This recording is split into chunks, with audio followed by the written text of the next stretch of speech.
শিক্ষিত বসবাস করে। আচ্ছা, এইবার আমি আপনাদেরকে বলছি যে বাহাদুরপুর গ্রামের মানুষ প্রায় শিক্ষিত, আলহামদুলিল্লাহ। তো এখন আপনারা যে গতিতে যে নিয়মে বসে আছেন, এটা কোনো শিক্ষিত মানুষের পরিচয় হলো?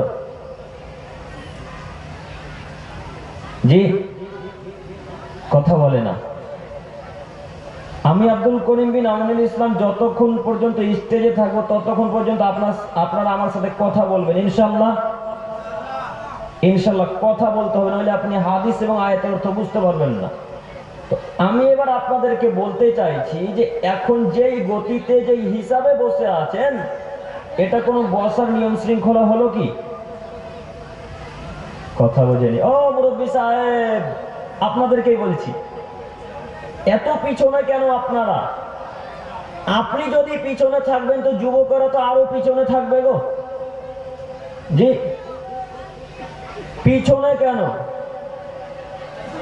আর আপনারা যারা দাঁড়িয়ে আছেন তাদের উদ্দেশ্যে বলছি, যদি নিজেকে মানুষ মনে করেন তো স্টেজের সামনে এসে বসার চেষ্টা করুন, আর যদি নিজেকে মানুষ মনে না করেন তো স্টেজের সামনে থেকে চলে যান, আপনার কোনো প্রয়োজন নেই।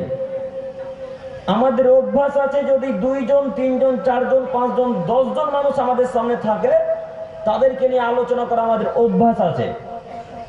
অতএব আপনারা যারা দাঁড়িয়ে আছেন তাদেরকে আমি আবারও অনুরোধ করছি যে আপনারা কেউ দাঁড়িয়ে থাকবেন না, এটা আমার অনুরোধ। আমি আপনার মেহমান, আপনি আমাকে অপমান করিয়েন না। যারা দায়িত্বশীল মানুষ, দায়িত্ব পালন করছেন, তাদের উদ্দেশ্যে বলছি, কোন যুবক কোন যুবতী দাঁড়িয়ে থাকবে না। হয় তাকে বসতে বাধ্য করুন, নইলে তাকে বাড়ি চলে যেতে বলুন, তার কোনো প্রয়োজন নেই। আমি এখানে আপনাদের বাহাদুরপুর গ্রামে ভোট চাইতে আসিনি যে আমি এখানে বক্তব্য রাখবো, আলোচনা করবো কোরআন হাদিসের, আর আপনি ওখানে দাঁড়িয়ে থাকবেন। এটা কোরআনের অপমান করা হয় না?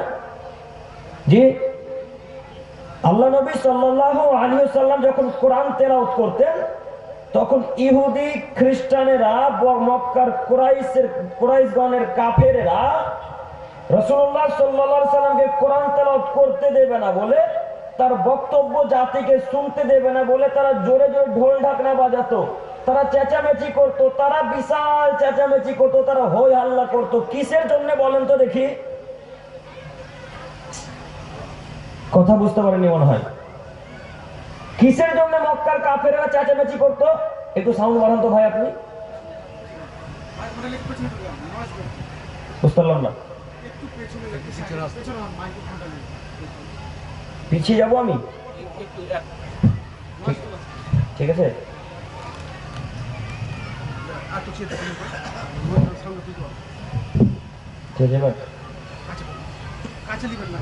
কাছে নেবো না?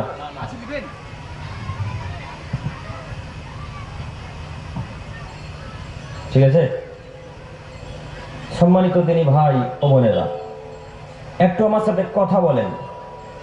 আল্লাহ নবী যখন কোরআন তেলাওয়াত করতেন, যখন জাতিকে হাদিস করেন আলোচনা শোনাতেন, তখন মক্কার বড় বড় কাফেররা কেন চেঁচামেচি করতো একটু বলতে পারবেন? কেউ বলতে পারবেন কি? কথা বলে না। আমি বলিনি আপনাদেরকে যে কথা বলতে হবে আমার সাথে? তারা এই জন্যে চেঁচামেচি করতো, তারা যেখানে সেখানে দাঁড়িয়ে থাকতো, এই জন্যে যে আল্লাহ নবীর কোরআনের দিকে যেন কেউ ধ্যান না দিতে পারে, তার বক্তব্য যেন কেউ ভালোভাবে শ্রবণ করতে না পারে, তার জন্য তারা চেঁচামেচি করতো, রাস্তাঘাটে চেঁচামেচি করতো, ঢোল ঢাকনা বাজাতো, মেলা বসাতো, পুতুল বিক্রি করতো, সেখানে মালা বিক্রি করতো, সেখানে বম পিস্তুল, হাজার হাজার যাবতীয় ছেলে মেয়েদের খেলনা বিক্রয় করতো। ওরা কারা? ওরা ইহুদি, ওরা খ্রিস্টান, ওরা নাসারা, ওরা কাফের। ওরা এই জন্য চেঁচাতো যে আল্লাহ নবীকে কোরআন তেলাওয়াত করতে দিবে না, আল্লাহ নবীর বক্তব্য সাহাবায়ে কেরামদেরকে শুনতে দেবে না, এই জন্য। তো এখন যারা রাস্তাতে ঘোরাঘুরি করছে, রাস্তাতে দাঁড়িয়ে আছে, বাজারে যারা পুতুল কিনছে, এরা কি ইহুদির থেকে কম? কথা বলে না? বলেন আপনাকে আমি কি দিয়ে বুঝাই? এখানে আমি কোরআন হাদিসের আলোচনা করবো, আমি আব্দুল করিম আমিনুল ইসলাম, আর আপনার 3 নম্বর শ্রেণীর ছেলে ওইখানে একটা মেয়েকে নিয়ে হাত ধরে ঘুরে বেড়াবে? ওর বাপের বিদ্যা আছে, ওর মায়ের বিদ্যা আছে, ওর বংশের বিদ্যা আছে। আজকে বাহাদুর গ্রামে জালসার ওই একটা মেয়েকে নিয়ে রাস্তাঘাটে ঘোরাঘুরি করবে মানে কে জায়গাতে যাচ্ছে? নিজেকে মানুষ মনে করেন না? নিজেকে কি কুকুর শিকার মনে করেন? আপনার ছেলে বাজারে ঘুরছে, আমার ছেলে নয়। আপনার মেয়ে বাজারে ঘুরছে, আমার মেয়ে নয়। আমি আমার মেয়েকে জঙ্গিপুর সন্তোষপুর থেকে এখানে জেনা করতে নিয়ে আসিনি। কা পুরুষ মানুষ আপনি? আমি আমার মেয়েকে জেনা করতে এখানে নিয়ে আসিনি। আপনার মেয়ে ওটা জেনা করছে এখন, বোঝেননি? জেনা কি শুধু প্রমাণ করতে পারলে জেনা হয়, না হাত চোখ পায়ের দ্বারাতেও জেনা হয় গো? সবকিছুর দ্বারাতে জেনা হয়। এখন যে আপনার মেয়েকে ধাক্কা মারছে, লজ্জা হয় না? খারাপ লাগে না? শরীরে কি রক্ত নাই? যা আছে সবই পুজ ভরা নাকি? শরীরে সব রক্ত কি বের করে ফেলে দিয়েছেন, পুজ ভরেছেন নাকি যে মেয়েকে ধাক্কা মারবেন? আপনি দেখবেন খারাপ লাগে না? কারণ এক দুই, ইহুদি খ্রিস্টানেরা গান বাজনা বাজাতো, তারা চেঁচামেচি করতো, তারা দাঁড়িয়ে থাকতো, রাসূলের বাক্য শুনতে দেবে না, কোরআনের আয়াত শুনতে দেবে না। এই জন্য কেন? যদি তারা শুনে নেয় তাহলে হয়তো তারা হেদায়েত পেয়ে যেতে পারে, তারা আমাদের ধর্ম ছেড়ে চলে যাবে, তারা মুসলিম হয়ে যাবে, তারা ইসলামকে মেনে নেবে, তাই তারা চেঁচামেচি করতো। এইবার আপনাকে বলছি, ওই মেলাতে কি বিক্রি হতো দেখি? একজন হাত তুলে বলেন তো দেখি, একজন বলেন কি বিক্রি হতো? জি, জাযাকাল্লাহু খাইরান ওয়া আহসানুল জাযা। কে বলেছেন গো? হাত তুলেন তো আপনি। আল্লাহ আপনাকে উত্তম প্রতিদান দেখ, আল্লাহ আপনার ইলমে বারাকা দান করুক। সেই মেলাতে তারা কি বিক্রয় করত? পুতুল। তারা মূর্তি বিক্রয় করত। তারা বলতো ইসলামকে ধ্বংস করে দেব, তারা বলতো ইসলামকে নষ্ট করে দেব। যদি প্রতি বাড়িতে ইসলামের প্রত্যেকটা মুসলমানের বাড়িতে পুতুল যায়, তাহলে যতদিন পুতুল থাকবে ততদিন পর্যন্ত আল্লাহ তাদেরকে রহমতের দৃষ্টিতে দেখবেন না। কিসের দৃষ্টিতে আল্লাহ তাকাবেন না তাদের দিকে? রহমতের দৃষ্টিতে তাকাবেন না। এবার আপনাকে বলতে চাইছি, দেখুন কি লেখা আছে এখানে। কি লেখা আছে গো? ইসলামিক আলোচনা সভা। এখানে লেখা আছে ইসলামিক আলোচনা সভা। এখানে আপনাদেরকে লিখতে হতো যে বাহাদুরপুর গ্রামে একটা বড় পুতুল মেলার পুতুল বিক্রির মেলা, এটা লিখতে হতো। কেন? এখন পুতুল বিক্রয় হচ্ছে। আপনি মানুষ মনে করেন না? কি মনে করেন নিজেকে? আল্লাহ নবী বলছেন যে যে ঘরে পুতুল দেখবে সেই ঘরে তোমরা প্রবেশ করো না, সেই ঘরের পুতুলকে লাথি মেরে চৌচির করে ভেঙে তারপরে প্রবেশ করো। আপনি একটা ইসলামিক সভা করেছেন যেখানে কোন হাদিসের আলোচনা হবে, সেই সভাতে পুতুল বিক্রি হয়। কিভাবে জাতির উন্নতি হবে? আপনি কিভাবে যুবকদের উপকার করবেন? কিভাবে বক্তব্য দিয়ে যুবকদের আপনি সঠিক পথে নিয়ে আসবেন? আমি আজকে বক্তব্য রাখবো, বক্তব্য শুনে গিয়ে তারা সবাই পুতুলকে কিনে নিয়ে বাড়ি চলে যাবে। কোন লাভ হলো? কোন লাভ হয়েছে? কোন লাভ হয়নি। পুতুল বিক্রি হচ্ছে কেন? কে ওকে ঠকাবে? ওকে কে বাধা দিবে যে পুতুল বিক্রি করতে হয় না? পুতুল বিক্রি করা হারাম, পুতুলের ব্যবসা করা হারাম, পুতুল ক্রয় বিক্রয় করা হারাম, পুতুল বাড়িতে রাখা হারাম। দেখি কোন মায়ের বাড়ির মুখে ক্ষমতা আছে বলতে পারে পুতুল বাড়িতে রাখা জায়েজ। দেখি কোন মায়ের বাড়ির ক্ষমতা আছে বলতে পারে পুতুল কেন বেঁচে জায়েজ। ওকে বাহাদুরপুর গ্রামে যদি কবর না দিয়ে চলে যায়, কে বলেছে পুতুল বিক্রি করা জায়েজ? এমন কোন মায়ের বেটার ক্ষমতা হয়নি বলতে পারে পুতুল বিক্রি করা যায়। যেই দিন কোন মায়ের বেটা বলে দিতে পারে পুতুলের ব্যবসা জায়েজ, সেই দিন থেকে আমি আব্দুল করিম আমিনুল ইসলাম জাতির সামনে জিন্দেগিতে কথা বলবো না ইনশাআল্লাহ। মক্কা বিজয় দিন আল্লাহ নবী বললেন, হে আদমের ছেলে মেয়ে শোনো, আজকে আমি শুকরের রক্তকে, শুকরের গোশতকে হারাম করে দিলাম। আজকে আমি মৃত মানুষের রক্ত, জিন্দা মানুষের রক্ত, জীবিত মানুষের গোশতকে আমি হারাম করে দিলাম। আজকে আমি মূর্তি ক্রয় বিক্রয় করা হারাম করে দিলাম। কে বলেছেন? মানে মুহাম্মদ সাল্লাল্লাহু আলাইহি সাল্লাম বলেন। আপনার জালসাতে পুতুল বিক্রয় হচ্ছে, কিভাবে উপকার করবেন যুবকদের? কিভাবে যুবকদের উপকার করবেন আপনি? এতে যুবকদের উপকার হবে না ক্ষতি হবে গো? ক্ষতি হবে। ওই যুবকের একটা বাচ্চা মেয়ে আছে, 3 বছরের ওই বাচ্চা মেয়েটা তো কান্নাকাটি করছে, আব্বু আমি পুতুল নেবো, আব্বু আমি পুতুল নেবো, আব্বু আমি পুতুল নেবো। ওরা তো বোঝে না পাপ কি জিনিস নাকি কি জিনিস। তখন আপনি বাধ্য হয়ে পুতুলটা কিনে দিলেন। এখন লাভ হলো না ক্ষতি হলো? ক্ষতি হলো। কই কে ওকে বাধা দিবে এখন? আমি জঙ্গিপুর থেকে আপনাদের গ্রামে বাধা দিতে আসবো না আপনাকে ঠেকাতে হবে? কথা বলে না? কাকে বাধা দিতে হবে? আপনাদেরকে, তাই না? দেখেন আল্লাহ নবী সাল্লাল্লাহু আলাইহি সাল্লাম মক্কাতে প্রবেশ করলেন। মক্কার কাবা ঘরে যখন প্রবেশ করলেন, তখন মা মক্কার কাবা ঘরের চতুর্দিকে 360টি মূর্তিকে সাজিয়ে রাখা আছে, খুব সুন্দর করে কাফের গণেরা সাজিয়ে রেখেছেন, খুব সুন্দর করে সারি সারি করে সাজিয়ে রেখেছেন 360টি মূর্তিকে। এই 360টি মূর্তিকে রাসূল সাল্লাল্লাহু আলাইহি ওয়াসাল্লাম ভেঙে খান খান করে দিলেন। তার হাতে ছিল একটা লাঠি, লাঠি দিয়ে সব মূর্তিকে ভেঙে চৌচির করে দিলেন, সব মূর্তিকে ভেঙে খান খান করে দিলেন, চূর্ণ বিচূর্ণ করে দিয়ে আল্লাহ নবী এক পর্যায়ে বলছেন, জাল হক এসেছে সত্য, অজাকাল বাতিল চলে গেছে মিথ্যা, ইন্নাল বাতিলা নিশ্চয় মিথ্যা, কানা জাহুকা চিরদিন মিথ্যা। এই বলে মুহাম্মদ সাল্লাল্লাহু আলাইহি সাল্লাম তার বাপের মূর্তিকে ভেঙে চৌচির করে দিলেন। এই বলে মুহাম্মদ সাল্লাল্লাহু আলাইহি সাল্লাম তার নিজের বাপের মূর্তিকে ভেঙে চৌচির করে দিলেন। আব্দুল করিম ভাই, বাপের মূর্তি মানে বুঝতে পারলাম না যে ওটা ছিল ইব্রাহিম আলাইহিস সালামের মূর্তি, ওগুলো ওই সবগুলো ছিল ইউসুফ আলাইহিস সালামের মূর্তি, ওই সব মূর্তি ছিল ইসহাক আলাইহিস সালামের মূর্তি। ইব্রাহিম আলাইহিস সালাম বহু নবীর পিতা, এই জন্য তিনি বলেছেন ইব্রাহিম আমার আব্বু, ইব্রাহিম আমার আব্বু, ইসমাইল আমার আব্বু, এই জন্য তাদেরকে বহু নবীর পিতা বলা হয়। বলেন মুহাম্মদ সাল্লাল্লাহু আলাইহি সাল্লাম সব মূর্তিকে ভেঙে খান খান করে দিয়ে তার বাপের ধর্মকে ত্যাগ করে দিয়ে রাসূল সাল্লাল্লাহু আলাইহি সাল্লাম আল্লাহর ধর্মে ফেরত আসে। আপনি কি হিসাবে ইসলামিক সভাতে জালসাতে পুতুল বিক্রির সময় দিলেন? কিভাবে পুতুল বিক্রেতাকে বস্তু দিলেন? কই ঠেকাতে পারলেন না? বলতে পারলেন হ্যাঁ পুতুল বিক্রেতা এখান থেকে উঠে চলে যাও, দাঁত ভেঙে দেবো, একদম এখান থেকে বেরিয়ে যাও, নইলে তোমার দাঁত ভেঙে দেবো। তুমি পুতুল বিক্রি করো মানে এটা একেবারে হারাম, স্পষ্ট হারাম। দেখেন আরো প্রমাণ দেখাচ্ছি আপনাকে। আলী রাদিয়াল্লাহু তাআলা আল্লাহ নবী বলেন, আলী লা তাদু তিমসালান ইল্লা তামাসতাহু ওয়ালা কাবরান মুসলিমান ইল্লা সাওয়াইতু। আলী আরবের বুকে, মদিনার বুকে, সিরিয়ার বুকে, দামেস্কের বুকে যত উঁচু উঁচু কবর আছে, যত মূর্তি আছে, যত উঁচু উঁচু কবর আছে, যত মূর্তি আছে, সব মূর্তিকে ভেঙে খান খান করে দাও, যত ছবি মূর্তি সবকে ভেঙে চৌচির করে দাও। আলী রাদিয়াল্লাহু তাআলা আনহু মুহাম্মদ সাল্লাল্লাহু আলাইহি সাল্লামের কথা শুনে সব ছবি মূর্তিকে ভেঙে খান খান করে দিলেন, সব মূর্তিকে ভেঙে চৌচির করে দিলেন। বলেন তো মূর্তি ক্রয় বিক্রয় করা হালাল না হারাম? এখন হারাম। বলেন সেই বাজারে মূর্তি বিক্রয় হয়। আবার আপনাকে দেখাচ্ছি, দেখুন আল্লাহ নবী বলছেন, লা তাবিউল কায়নাত, হে আদমের ছেলে মেয়ে তোমরা গান বাজনা নর্তকী কেনা বেচা করো না, গান বাজনা নর্তকী কেনা বেচা করো না। এখন ওই যে পুতুল বিক্রেতার পাশে আর একটা দোকান আছে, দেখবেন যেতে যেতে যে দোকানের পাশে একটা এত বড় ছোট ফোন বিক্রয় হচ্ছে, ছোট ফোন দেখেছেন কি? কি ফোন বলে ওটাকে? বাচ্চাদের খেলনা ফোনটাকে। ওই ফোনের ভেতরে গান বাজনা ভরা আছে, আছে না? ওই বাজনা যে বিক্রি হচ্ছে, ফোন যে বিক্রি হচ্ছে এখন,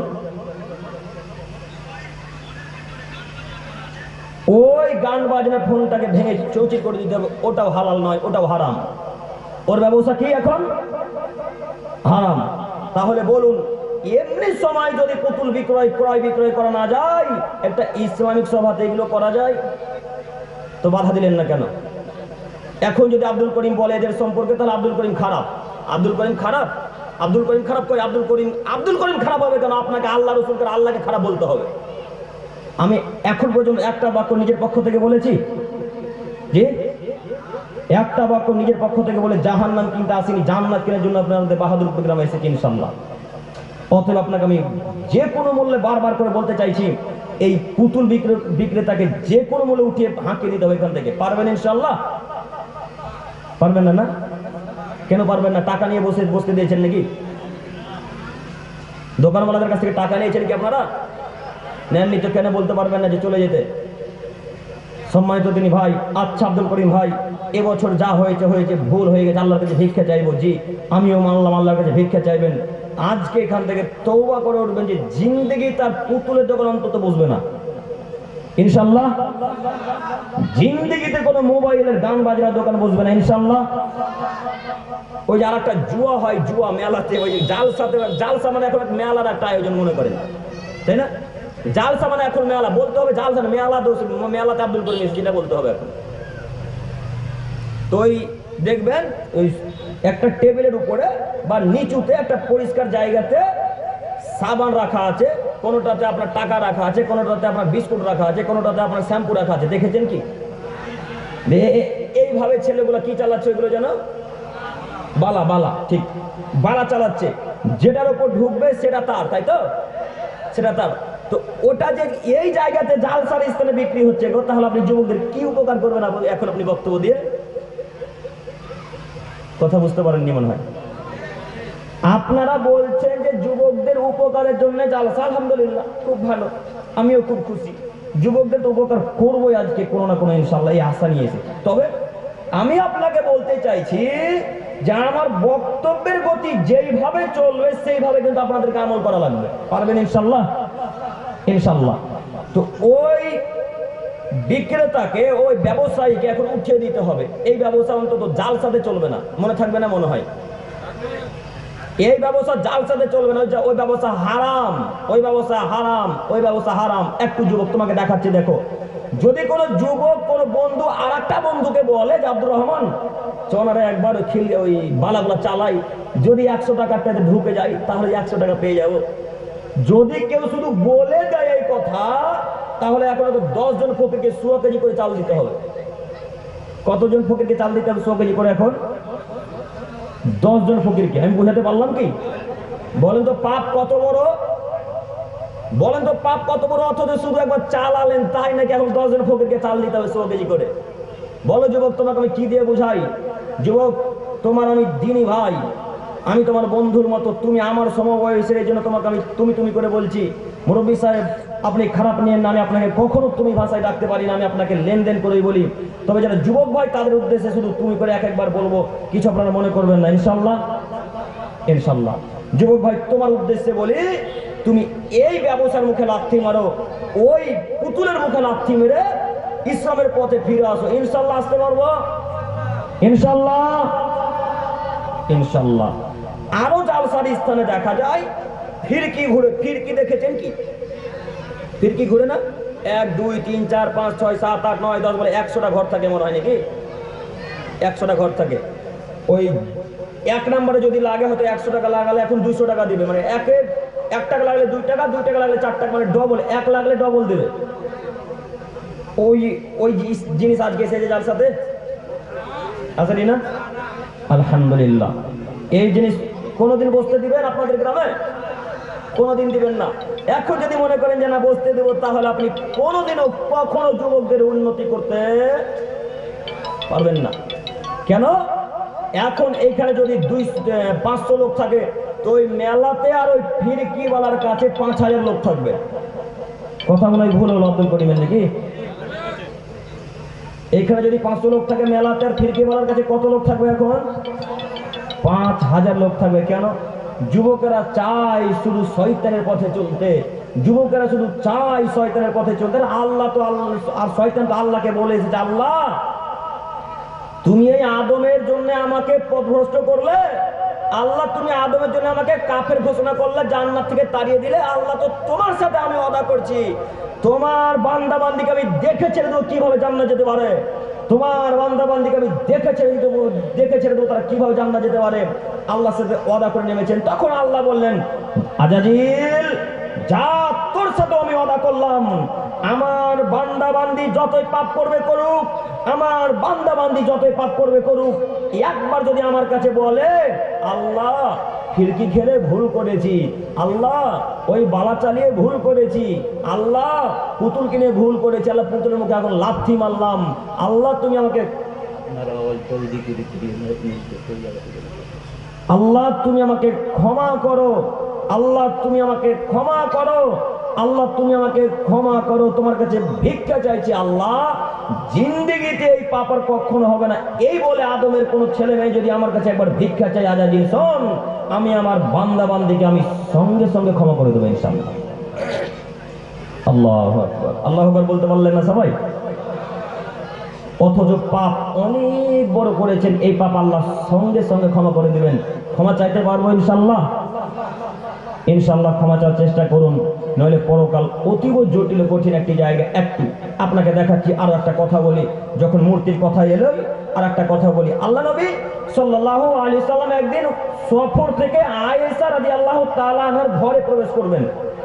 আয়েশা রাদিয়াল্লাহু তাআলা আনহা তার সব থেকে প্রিয় এবং ছোট স্ত্রী, একমাত্র কুমারী স্ত্রী, তার নাম কি? আয়েশা।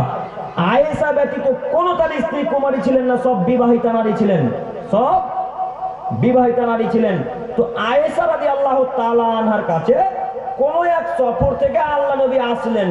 তো আল্লাহ নবী আসা মাত্রই দরজাতে প্রবেশ করবেন এমন অবস্থায় রাসূলের চোখ আর মুখ একেবারে লাল টুকটুকে হয়ে আছে, লাল একেবারে রেগে রাগান্বিত হয়ে আছে। আয়েশা রাদিয়াল্লাহু তাআলা আনহা আল্লাহ নবীকে বলছেন, ইয়া রাসূলুল্লাহ, হে আল্লাহর নবী, আমি কি কোনো অপরাধ করেছি? আল্লাহ নবী, আমি কি কোনো অপরাধ করেছি? যদি কোনো অপরাধ করে থাকি আপনি আমাকে বলুন, আমি এক্ষুনি ক্ষমা চেয়ে আপনার কাছে ভিক্ষা চাইবো, আল্লাহর কাছে ভিক্ষা চাইবো।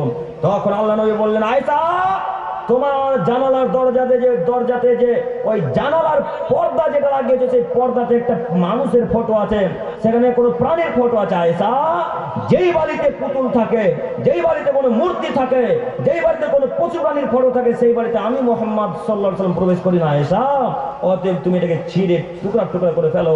আয়েশা রাদিয়াল্লাহু তাআলা আনহা রাসূল সাল্লাল্লাহু আলাইহি ওয়াসাল্লামের কথা শুনে সঙ্গে সঙ্গে জানালার পর্দাটাকে নিয়ে ভেঙে চৌচির করে দিলে, কেটে আগুনে পুড়িয়ে ছারখার করে দিলেন। বলেন তো, যে বাড়িতে মূর্তি থাকবে সেই বাড়িতে প্রবেশ করা যাবে? যাবে না, তাই না? সেই বাড়িতে যদি মূর্তি যে বাড়িতে থাকবে সেই বাড়িতে যদি প্রবেশ করা না যায়, তো আপনার ছেলে খুব সুন্দর করে মার্বেল টাইলস দিয়ে বাড়ি করেছে, বাথরুম পায়খানা তৈরি করেছে, ওই বাথরুমে যে এখন ডলফিন মাছের ফটো আছে, এখন কি করবেন? কি করতে হবে? হ্যাঁ, বক্তব্য মানে বুঝতে পেরেছে এরা। এখন কি করা লাগবে?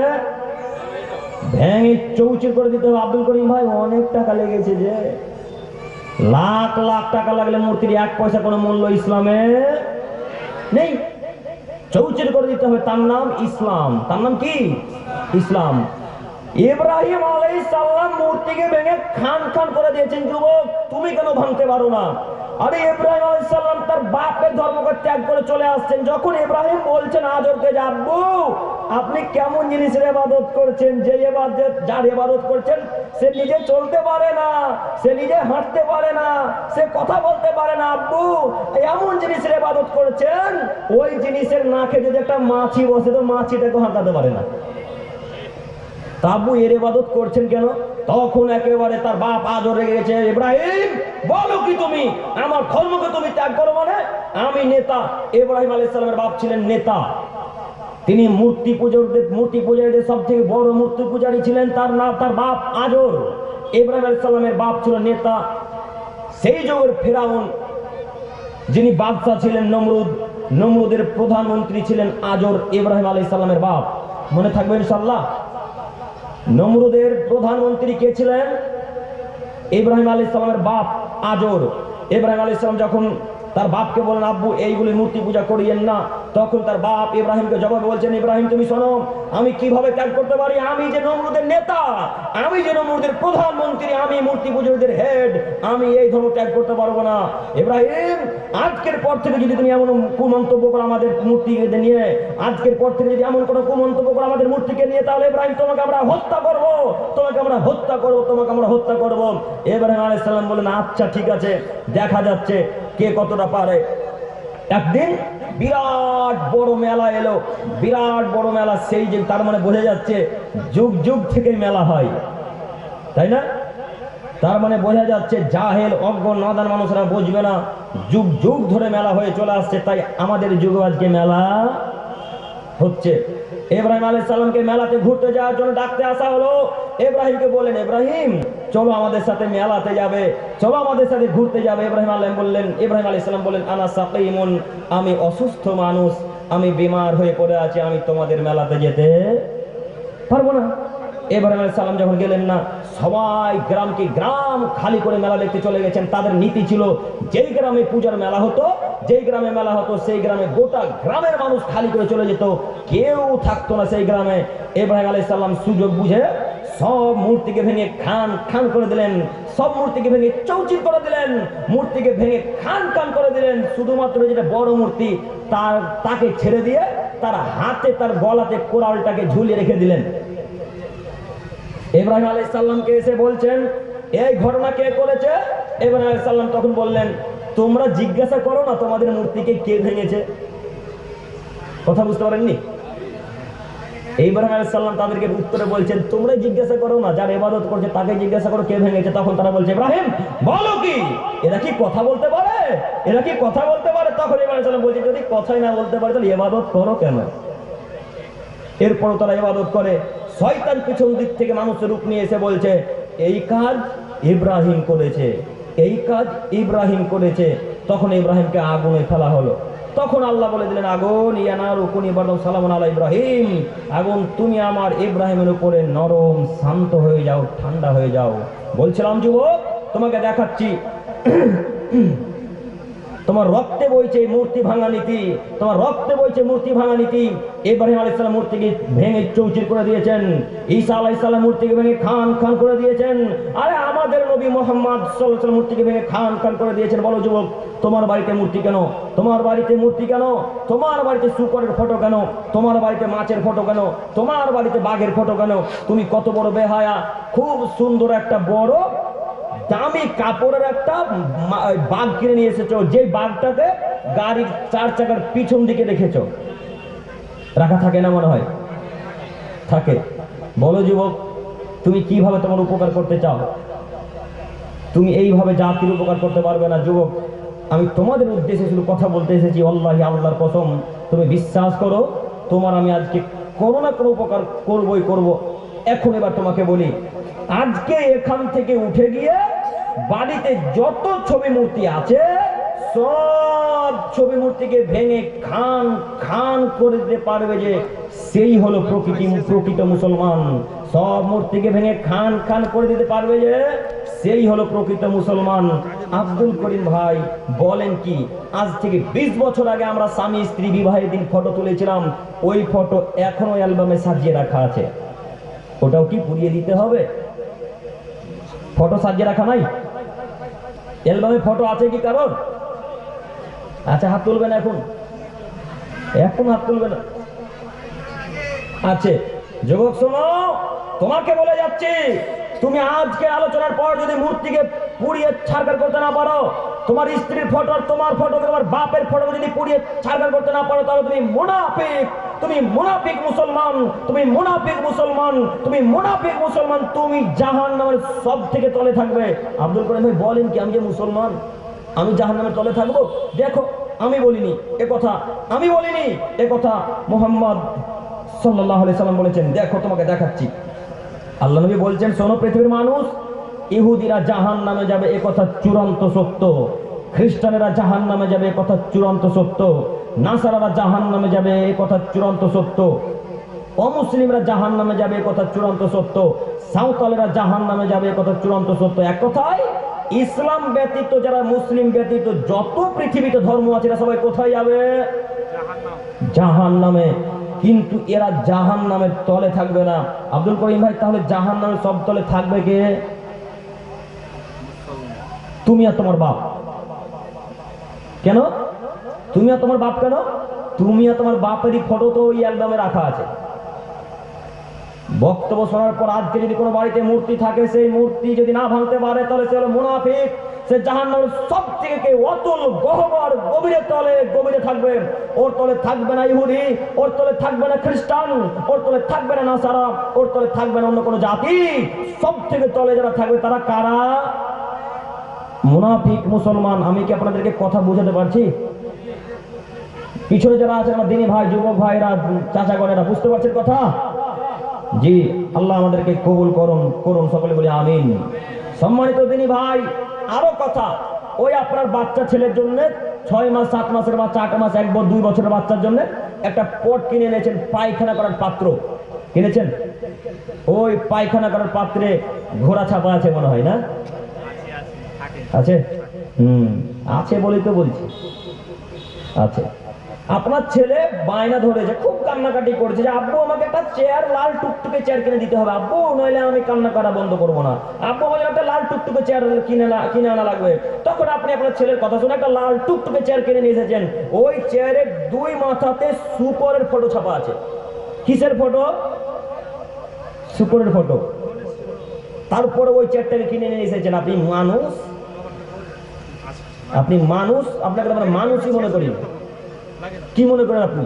এতটুকু মানবতা নেই যে ইসলামের মূর্তিকে কোনোদিন সমর্থন করে না? আপনাদের বাড়িতে ওই চেয়ারটা 5 বছর ধরে আছে কিভাবে? আল্লাহু আকবার। আমি কিভাবে বলি আপনাকে? চেয়ারটাকে। ওই চেয়ারটা 5 বছর ধরে আছে কিভাবে? আরে ওই চেয়ার আমাদের বাড়িতে 5 সেকেন্ড থাকবে না। কয় সেকেন্ড? 5 সেকেন্ড থাকবে না। আর আপনার বাড়িতে 5 বছর থেকে আছে। আপনি বিশ্বাস করুন, যতদিন ধরে ওই বাড়িতে চেয়ার থাকবে ততদিন পর্যন্ত কোন রহমতের ফেরেশতা প্রবেশ করবে না। বুখারী মুসলিম। আল্লাহ নবী বলছেন, যে বাড়িতে কুকুরের ফটো থাকে, যে বাড়িতে কুকুর পাহারা দেয়, যে বাড়িতে কুকুর থাকে, যে বাড়িতে কোনো প্রাণীর ফটো থাকে, সেই বাড়িতে কোনোদিন রহমতের ফেরেশতা প্রবেশ করবে না। আজকে গিয়ে ইনশাআল্লাহ এগুলোকে সবকে জ্বালিয়ে পুড়িয়ে ছারখার করতে পারবো ইনশাআল্লাহ। ইনশাআল্লাহ সবকি জ্বালিয়ে পুড়িয়ে ছারখার করে দিতে পারে যারা, তারাই প্রকৃত মুসলমান। আল্লাহ তুমি আমাদের সকলকে কবুল করো। সকলে বলি আমিন। সম্মানিত দিনী ভাই, আপনাদের